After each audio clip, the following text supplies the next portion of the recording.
नमस्कार, स्वागत है आपका। मैं हूं मनीषा गुप्ता और बात यहां पर मसालों की करेंगे, जहां पर जीरा ऑल टाइम हाईज पर है और जीरे के रास्ते पर चलती हुई हल्दी अब 1 साल की ऊंचाई पर है।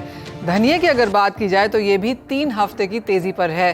क्या है कारण, वो तो हमें पता ही है, लेकिन यहाँ से बात आगे कितनी बढ़ सकती है, क्या रहेंगे दाम, इस पर बात करने के लिए हमारे साथ हैं पृथ्वी फिनमार्ट के director Manoj Kumar Jain, SSJ finance के प्रियांक उपाध्याय, स्पाइस एक्जिम के सीईओ योगेश मेहता। योगेश जी नमस्कार, आपसे ही शुरुआत करेंगे क्योंकि पूरी तेजी यहाँ पर आपके ही सेक्टर में है। और यहाँ पर अगर जीरे से पहले शुरुआत करना चाहें, जहाँ पर अब हमने 500 रुपए पर किलो के प्राइसेस भी टूटते हुए देखे हैं, क्या देखते हैं आप डिमांड इन करंट स्तरों पर और यहाँ से और कितनी तेजी बन सकती है?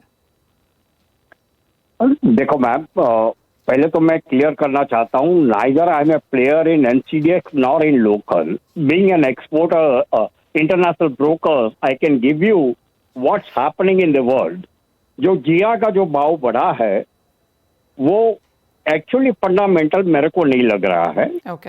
इन लोगों ने कल जो 27 रुपीस बढ़ाया था, आज कुछ 4 रुपया बढ़ाया, 2 दिन में 30 रुपया पर किलो जो बढ़ाया है वो फॉरेन बायर को डाइजेस्ट नहीं हो रहा है। मैं मानता हूं कि ये साल क्रॉप कम है, लेकिन कम होने की वजह से इतना जल्दी इतनी बड़ी तेजी करना यानी कि इंडिया को नुकसान करना है।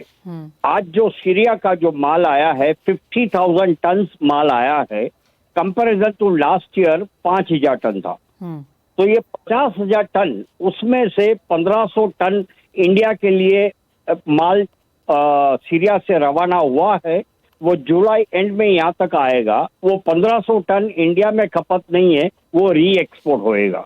अभी जो तेजी आई है, तेजी की वजह से लास्ट 1.5 मंथ फॉरेन की कोई डिमांड नहीं है।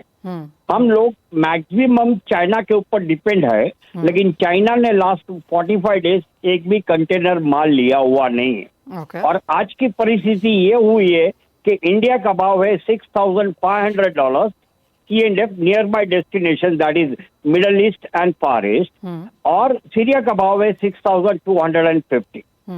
तो ये तेजी की वजह से सीरिया का फार्मर्स को डबल भाव मिल रहा है। लास्ट ईयर उनको 3,500 का भाव था, आज इनको 6,250 मिल रहा है।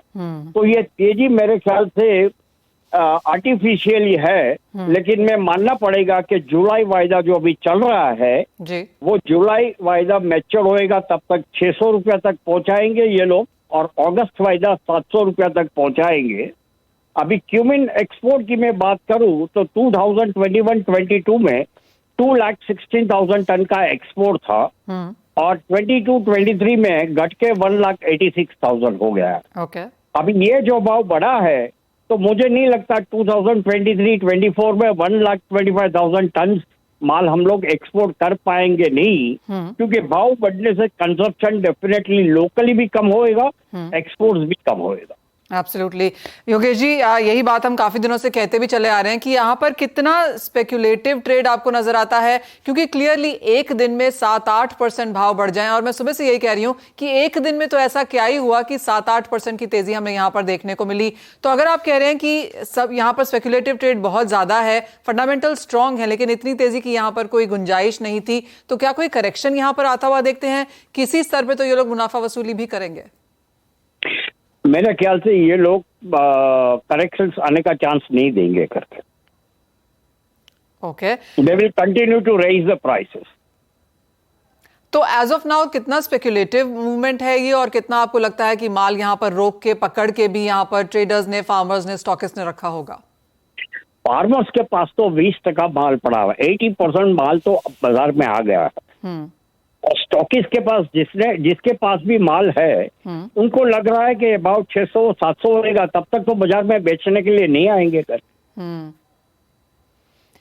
करेक्शन का तो चांसेस मुझे नहीं दिख रहा है। ओके, लेकिन आपको लगता है कि ये जो पकड़ के रखा हुआ है माल, या फिर जो प्राइसेस यहाँ पर होल्ड किए हुए हैं, उसका इम्पैक्ट हम यहाँ पर आगे जाके मांग में, अंतर्राष्ट्रीय बाजारों में बनता हुआ देखेंगे, जो कि इंडिया के लिए बहुत पॉजिटिव नहीं है? नहीं, I don't think so. Next 2 to 3 months India will be able to export anything against Syria. आपको ये जानना चाहिए कि सीरिया 50,000 टन है, लोकल कंजप्शन 0 है। इंडिया का जो माल है उसमें 1,40,000 ton is local consumption. So if you compare it, 50,000 tons of Syria and 1,40,000. So that impact will be over there. और सीरिया के फार्मर आज की तारीख में माल नहीं दे रहे, बिकॉज उन लोगों को भी मालूम पड़ा है कि एनसीडीएक्स अब जा रहा है, ट्रेंड बुलिश ट्रेंड है, they are not releasing it. That is the situation now. All right, तो क्लियरली कुछ लोगों के हाथों में परहैप्स ये माल आता हुआ या प्राइस मूवमेंट आता हुआ और तेजी यहाँ पर आगे लगातार बनती रह सकती है. इवन एज योगेश जी कह रहे हैं कि फंडामेंटल्स इतने स्ट्रांग नहीं है, इतनी ज्यादा तेजी इतने कम समय में आने का कोई रीजन नहीं है, लेकिन यहाँ से भी और प्राइसेस बढ़ सकते हैं. जीरा एक चीज है योगेश जी, दूसरी चीज यहाँ पर हल्दी है, जहां पर भी हमने कल 4-5-6% तक की बढ़त आते हुए देखी है. यहाँ पर भी एक जो सडन स्पर्ट हमने बाजार में आता हुआ देखा है, उसे कैसे आप एक तो रिकनसाइल करेंगे और दूसरा यहाँ पर क्या फंडामेंटल्स हैं? हल्दी में क्या है, मैं आपको एक्सपोर्ट बता दूं. 21-22 में 1,52,000 टन हमने एक्सपोर्ट किया था. 22-23 में 1,70,000 टन हम लोगों ने एक्सपोर्ट किया है. और जो अदर ओरिजिन थी, उन लोगों का क्रॉप 25% लास्ट ईयर कम था. ओके, तो we got a chance, and मेरे ख्याल से फरवरी टू जून तक हम लोगों ने 1 लाख टन एक्सपोर्ट कर दिया होगा. Okay, up to June. और ये जो बाजार में जो रिपोर्ट आ रही है कि मराठवाड़ में 15 से 20% sowing will be less because they did not get the remuneration prices. Only Andhra Pradesh and Telangana government had bought some quantity as MSP prices pay. That's why they got the support. So the sowing will be less by 20-25% for 23 right now. And because of that, the prices are going up. मुझे यहाँ से लगता है आज 91 rupees का भाव है NCDEX में, ये जल्दी से 100 रुपया पार करेंगे डेफिनेटली. और demand is also good from overseas. All right, तो यानी कि हल्दी में यहाँ पर फंडामेंटल्स अच्छे हैं, डिमांड अच्छी है. भावों में एज कंपैरिजन टू जीरा और धनिया हमने यहाँ पर कम बढ़ताते हुए देखी है, तो यहाँ पर चांसेस और ऊपर जाने के हैं. आप जैसे कि देख सकते हैं जून में करीबन 14% का इजाफा फिलहाल हम हल्दी में ऑलरेडी आता हुआ देख चुके हैं रादर, और यहाँ से और तेजी की एक्सपेक्टेशन. योगेश जी, धनिया पर भी आपका व्यू जानना चाहेंगे, क्योंकि पिछले 2 साल में यहाँ पर धनिया में उठापटक वॉल्टिलिटी काफी ज्यादा थी, लेकिन क्लियरली इस बार लाइमलाइट यहाँ पर जीरा और हल्दी ने ली है. तो धनिया में यहाँ पर कैसा एक्सपोर्ट है और यहाँ पर क्या फंडामेंटल्स हैं? Dhania 2021-22 we have exported 48,656 tons. 22-23 we have exported 54,482 tons. Since this year crop is double, more than 2 crores bags, which is more than sufficient. It's a bumper crop. Okay. So ये साल export मेरे ख्याल से we will cross 60,000 tons. That is a good demand right now. It's going into Far East and North Africa. There are no competitors right now. जो Russia आएंगे वो जुलाई के बाद में आएंगे. उनका क्या भाव खुलेगा मालूम नहीं है. अपना भाव है $820. राइट नाउ सीरिया जो है, they have a bumper crop this year of around 25,000 tons of coriander seed, but they are not able to compete us. The prices are around $900.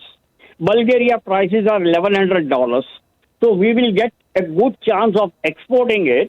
And मेरा जो ख्याल है कि दुनिया में जो भी लोग इन्वेस्ट करेंगे लॉन्ग टर्म पे, तो उनको पैसा बहुत ही अच्छा मिलेगा. नेक्स्ट ईयर इतनी सोइंग नहीं होएगी, नेक्स्ट ईयर इतना क्रॉप आने वाला नहीं है. तो नेक्स्ट ईयर ये भाव जो अभी बढ़ रहा है उससे मेरे ख्याल से 1.5 to 2% ज्यादा रहेगा. यानी अभी 60 का भाव है, तो नेक्स्ट ईयर 100 भाव होने का चांसेस डेफिनेटली है. ऑल राइट, तो ये तो मसलों के फंडामेंटल्स हैं और प्राइस व्यू भी इंडस्ट्री ट्रेड की तरफ से आता हुआ. योगेश जी, बहुत शुक्रिया साथ जोड़ने के लिए. मनोज जी, आप कैसे देखते हैं?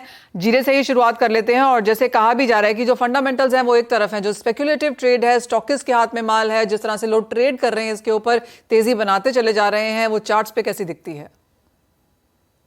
नमस्कार मनीषा जी, बिल्कुल यहाँ पे फंडामेंटल ये कमोडिटी के इस साल स्ट्रांग है और उसके इनलाइन हमने अच्छी बढ़त जो है कीमतों में आते हुए देखी है. और अब यहाँ पे स्पर्ट जो है वो लगातार जारी है.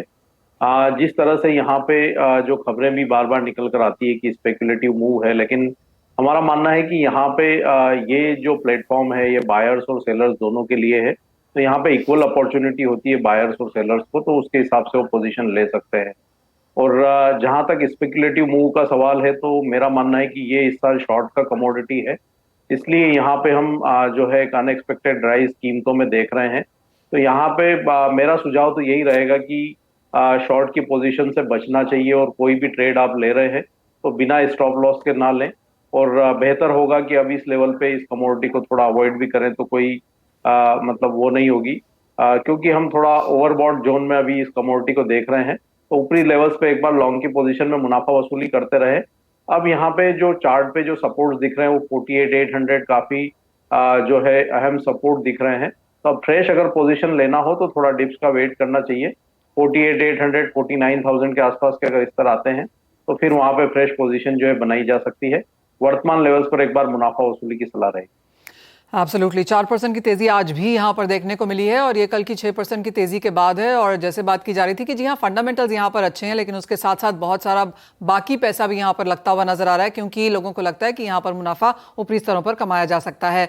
मनोज जी, बाकी मसालों में क्या एक्सपेक्टेशन है यहाँ पर, हल्दी धनिया की अगर बात करें तो? हल्दी में हमने देखा था कि 8,850 रेजिस्टेंस थे और वो तोड़ने के बाद 9,500 तक के हाईज हमने हल्दी में बनते हुए देखे थे, और आज ऊपरी लेवल से फिर एक बार मुनाफा वसूली देखने को मिल रही है।